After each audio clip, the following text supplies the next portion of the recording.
Salut à tous, c'est Eurogame et aujourd'hui on se retrouve sur FIFA 16 et PES 2016, les deux jeux, et oui, mais aujourd'hui on va pas parler ni de FIFA 16 ni de PES 2017, c'est seulement qu'on va faire une comparaison entre les nouveaux jeux qui vont sortir. Quand je dis les nouveaux jeux, je parle bien de FIFA 17 et PES 2017. Aujourd'hui, il y a eu beaucoup d'informations venant d'eSport qui nous a donné beaucoup d'informations sur FIFA 17, le prochain FIFA. Et il y en a beaucoup qui étaient intéressantes et j'avais envie de vous les partager. Bien sûr, je ne vais pas tout vous raconter tout le texte parce que le texte il fait au moins 3 paragraphes et je crois que j'en aurai pour 10 minutes. Alors pas 3 paragraphes, mais ok, voyez, vous m'avez compris. Et PES 2017 aussi, il y a des informations intéressantes. Je dirais ce qui est mon préféré à la fin de la vidéo et vous me direz aussi si vous préférez FIFA 17 ou PES 2017. Et demain, je reviendrai avec plus d'informations ou après-demain je ferai la vidéo. Parce que demain, il y a la Gamescom et demain, il y a aussi le live de EA qui va nous dire toutes les nouvelles informations sur FIFA 17 et un nouveau trailer. C'est-à-dire qu'en même temps, ils vont nous sortir un nouveau trailer demain. À 19h, c'est un Fit Life. Alors d'abord, je vais tout parler d'abord de FIFA 17, comme on est sur FIFA. Il y aura qu'une mi-temps, le gameplay il était un peu long. Et il y aura je vais parler du mode carrière, pas du mode The Journey, ni le mode carrière joueur, du mode carrière manager. Le 12 août, avant-hier, aujourd'hui on est le 15, on est lundi, c'est demain la Gamescom. Ouais, c'était il y a 3 jours. Et ben, il a posté des informations sur FIFA 17. Sur FIFA 17 et sur la carrière. Donc, je vais vous résumer. La gestion sera vraiment totale. C'est-à-dire que maintenant, vous aurez vraiment la gestion de tout votre club. Et maintenant, il y aura plus de... Quand vous prenez Paris, vous savez déjà que vous devrez gagner le championnat et tout. Maintenant, pour chaque club, ça sera vraiment différent. Je vous dis bien sûr des choses qui sont les plus importantes. Pour chaque club, ça va être différent. Et vous aurez des objectifs différents. Et les attentes des dirigeants seront divisées en 5 catégories. Le succès national, comme Coupe de France ou comme ça. Le succès continental, c'est-à-dire, vous voyez, Coupe d'Europe. Rayonnement de la marque. Finance et centre de formation, c'est-à-dire votre équipe de jeunes. Et ça dépendra toujours de l'équipe que vous prenez. Oh, j'ai pas d'exemple parce que c'est pas encore, on n'a pas encore eu beaucoup d'exemples, mais voilà. Et aussi très important, c'est qu'il y a un nouveau championnat, la J1, la Ligue. Et dedans, on aura toutes les équipes japonaises. Les gens disent, ouais, c'est chinois, c'est chinois, c'est chinois, c'est chinois, mais c'est japonais les gens. Oh. Et on pourra les faire rayonner. Et très important, c'est que maintenant, on aura les managers modélisés. On aura le choix entre 11 managers que Yen nous a déjà fait en réalité augmentée. C'est ça qui est très bien dans FIFA 17. En réalité augmentée et qu'on pourra, comment dire, les utiliser au bord du terrain. Il y en aura 11 ou 24. Attends, je vais vous dire tout de suite le numéro exact. Oui, il y aura 11 entraîneurs présélectionnés. Et après, vraiment, niveau finance, c'est ça vraiment qui m'a impressionné. C'est vraiment très précis. En vous montrant certains joueurs, les points forts et les points, faibles. Les points négatifs. Et les profits. Alors vraiment, la carrière, ça va être très important. Et rapidement, je vais vous dire aussi la nouvelle gestion du mode Club Pro. Et bien dans le mode Club Pro, maintenant, on pourra créer nos maillots et créer notre écusson. Et vraiment, cette fois, de joueurs, ça va être une gestion totale. Alors voilà, si un joueur est attaquant, il pourra plus évoluer en offensif et vous m'avez compris quoi. Et voilà. Bon, je crois que c'était un petit truc assez rapide, mais demain je vais tout vous détailler pour chaque jeu, pour bien que je vous parle. crois que maintenant on va passer à PES, mais pour le Club Pro, ne vous inquiétez pas, je vais vous réexpliquer à la fin. Même si on est sur PES, c'est pas grave parce que PS. Et voilà. Et maintenant, on se retrouve sur PES. Comment dire, qui a été pendant longtemps un outsider des jeux du football, parce que FIFA, avant, FIFA était deuxième pour les vrais qui jouent à PS6 sur leur PC ou sur la PS, leur PSP, etc. Et vous savez, et PES, je pouvais pas aller sur PS sans faire un match de Ligue des Champions, et c'est même pour ça que plus souvent, les gens d'aujourd'hui achètent PES pour cette licence-là. Bon, bien sûr, je vous laisse la présentation, mais après on passe directement au match. Et cette année, PES a vraiment choqué beaucoup de gens. Bon, moi, je suis toujours bien avec FIFA.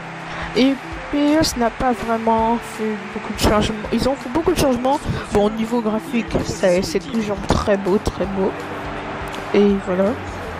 FIFA, eux, ils sont passés avec Frostbite qui doivent donner vraiment une grosse carte graphique. PES, eux, ils n'ont pas changé. Mais vraiment, ce qui me... Bon, voilà, je vous dis. Vraiment, ce qui me... Comment dire, qui me dérange dans PES, ce sont les licences. FIFA, on paye chaque année très très cher pour avoir chaque licence de tous les championnats. En plus, ils ont le championnat d'Asie. Alors, le tableau d'affichage, tout ça, on peut le compter. PES, eux, ils ont plus la Ligue des Champions, la Ligue Europa, la Copa América. Non, pas la Copa América, oui, la Copa des Sud-América. C'est avec les clubs d'Amérique du Sud. Et dedans, on pourra vraiment...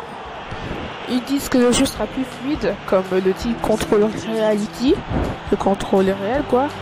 Et le jeu sera plus fluide, plus rapide. Et voilà. Les gens disaient que les gardiens ont été améliorés. Et moi, ce qui m'a choqué, c'est une nouvelle célébration qui arrive. C'est la célébration où on peut enlever notre maillot, la string off. Et dedans, et on pourra la faire qu'avec Neymar, parce que pour ceux qui se souviennent, Neymar a été l'ambassadeur de PES 2016. Et on l'avait scanné tout son torse, tout pour son physique, soit vraiment réel. Et moi je crois qu'ils avaient déjà anticipé, ils se disaient ouais l'année prochaine, voyons, on va faire cette célébration. Et pour moi cette célébration, c'est pas qu'elle m'intéresse pas beaucoup, mais je trouve que ça va faire chier. Tu vois, tu te dis, si je la fais et après tu peux niquer un carton jaune. C'est pour ça que pour ceux qui jouent en My Club et l'équivalent d'Ultimate Team FIFA, ils vont se dire putain Neymar, je vais avoir un carton jaune si je fais cette célébration. Et moi, bien sûr, j'espère que cette célébration ne sera pas automatique. J'espère qu'elle sera pas automatique parce que sinon ça pourrait vraiment... Je crois pas qu'elle va être automatique. Je crois qu'il aura cette célébration qu'il avait depuis longtemps. Et voilà. Mais vraiment, j'espère pas que ça pourra faire polémique chez certains. Bon, pour moi, ce que j'aime bien, ça rajoute du réalisme. Et maintenant, comment je pourrais parler de PES 2017 sans parler de leur nouveau partenariat avec le Barcelone. Et bien maintenant, on aura, à chaque fois que les joueurs de Barcelone rentreront, les chants des supporters, le Camp Nou et une modélisation totale des joueurs. Vraiment totale. Et vraiment, bon, moi, pour ceux qui soutiennent le Barça, c'est bien pour eux. Même moi, si je suis pas très fan du Barça, c'est pour ça que je penche plus Free Fire parce que FIFA a la BPL. Et moi, j'adore vraiment la Ligue anglaise. C'est pour ça que, comme une de mes équipes préférées, c'est Arsenal. Et vraiment, ça me gêne un peu. Le PS ne l'a pas. Bon voilà, on est à la deuxième mi-temps avec le match et on va continuer par les PES et je crois que je vais terminer avec le club pro. Et vraiment, ce qui m'a gêné dans PES, comme je l'ai dit, c'est les licences et le gameplay. Le gameplay des fois dans PES, j'espère qu'il a vraiment été amélioré. Quand je vais tester la démo, je vais vous faire du gameplay et tout. Mais vraiment, j'aime pas trop. Et je trouve que dans PES, les joueurs, ils sont un peu chelous. Des fois, quand tu n'arrives pas... C'est bizarre à expliquer, vous n'allez pas beaucoup comprendre. Mais le gameplay, des fois, j'aime pas beaucoup. Pour moi, des fois, il n'est pas travaillé. Un joueur il peut te toucher seulement avec un petit coup d'épaule, tu peux tomber. Et les joueurs, je trouve que les joueurs ne se battent pas assez. Ils se battent pas assez sur le terrain. C'est pas comme dans FIFA. Ils se battent vraiment pas assez, je trouve. Sauf des fois certaines actions, mais c'est rare. Bon, peut-être qu'il y en a qui vont pas être d'accord, mais moi je donne mon avis. Et voilà. Et vraiment, c'est tout ce que j'avais à dire sur PES. Sinon, à ce que j'ai vu, il y a une belle modélisation. J'ai vu les premiers gameplays sur la démo. J'ai bien aimé. PES, c'est pas un jeu qui est bien comme FIFA, même si je suis plus sur FIFA. Mais sinon, c'est un bon jeu, hein. Pour ceux qui aiment, surtout pour la Ligue des Champions. Et ce que j'aime bien aussi, c'est que des fois, vous avez l'intro que vous faites une Ligue des Masters ou un championnat avec la Ligue 1, ou avec des trucs comme ça. Vous avez l'intro de la Ligue 1 quand vous faites votre premier match. C'est ça qui est bien, que j'aime bien aussi dans PES. Et c'est ça que j'attends dans chacun des jeux. C'est la licence de la Ligue 1. Pour tous ceux qui sont français et qui regardent la Ligue 1, vous savez quand même que ça sera un plaisir quand même d'avoir cette licence. En plus, pour FIFA 16, je croyais vraiment que ça allait être la Ligue 1 parce que dans le trailer de Beautiful, vous pouvez voir que c'est vraiment là, on voit vraiment beaucoup de matchs de Ligue 1. Et je m'attendais aussi à la Ligue 1 parce que c'est bizarre que Messi, il est sur la pochette, mais il n'y a pas sa licence. Et voilà. Hein.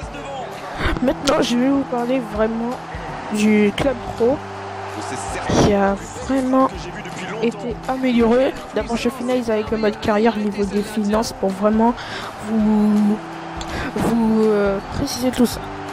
Le mode carrière FIFA 17, dont je lis l'article, vous propose un système financier réaliste et repensé avec différentes sources de revenus et de dépenses. La valeur du club. Vous disposerez d'une présentation détaillée des revenus de vos transferts, de vos prêts, des recettes de match, des médias, du marchandising. Quant à vos dépenses, c'est la masse salariale du club, des infrastructures, du centre de la formation. Comme vous avez compris, vraiment, ça sera vraiment détaillé. C'est comme si vous imaginez, vous voyez les joueurs du Barça quand ils sont avec Nike. Bah, vous ferez peut-être dans FIFA 17, vous voyez, vous aurez rendez-vous avec Nike, vous voyez des trucs comme ça. Vous devez vraiment gérer toute votre équipe. Et c'est ça vraiment que j'aime bien. Vous verrez les profits quand vous achetez une chose et quelque chose et les points négatifs. Et c'est ça vraiment que j'aime bien. Pour le Club Pro, je crois que je vais vous expliquer seulement rapidement. Et après, voilà. Hein. Un petit but à l'issue de cette rencontre, c'est largement suffisant. Ah oui, j'avais oublié. En fait, le menu a été amélioré. Vous voyez vraiment une progression de votre joueur. Et je voulais vous expliquer entre trucs, c'est que quand votre joueur il est attaquant, débouché parce que maintenant le temps, quand votre joueur est attaquant, vous verrez vraiment il aura plus de progression offensive que défensive. Et quand votre joueur est défenseur, ça sera l'inverse. Et voilà. Ben, je crois qu'on va se quitter là. J'espère que vous avez aimé cette petite vidéo. Bon, pas petite. Dites-moi en commentaire vous préférez quel jeu. N'oubliez pas de liker, de vous abonner. Et je vous dis à demain ou à après-demain pour une nouvelle vidéo. Ciao.